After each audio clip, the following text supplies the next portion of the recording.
Welcome to the Salmon Runs YouTube. Enjoy the video.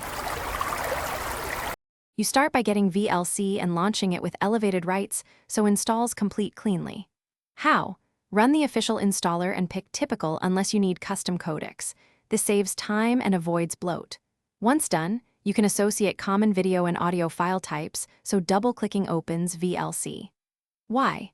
Associating files streamlines playback and avoids repeatedly choosing programs.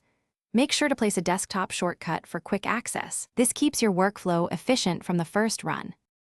Now configure playback settings to match your system and media. You should select the correct audio output and enable hardware acceleration for smoother playback when available. This reduces CPU load. For video, choose the best output module for Windows 10 and enable deinterlacing if content looks jagged. When you load files, add subtitle tracks or shift sync if dialogue lags. Once configured, save profile preferences so you won't repeat manual tweaks with every file, which keeps playback consistent. Finish by learning advanced tools and a key fix. Use convert/save for format changes and the streaming wizard to send media over a network. For recording, hit record during playback or use the capture device menu for webcams. If things go wrong, reset preferences and clear the media library cache first. This resolves most misconfigurations.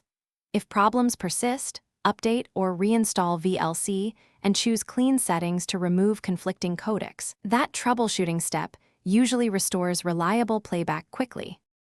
Thanks for watching. Consider subscribing if we helped you.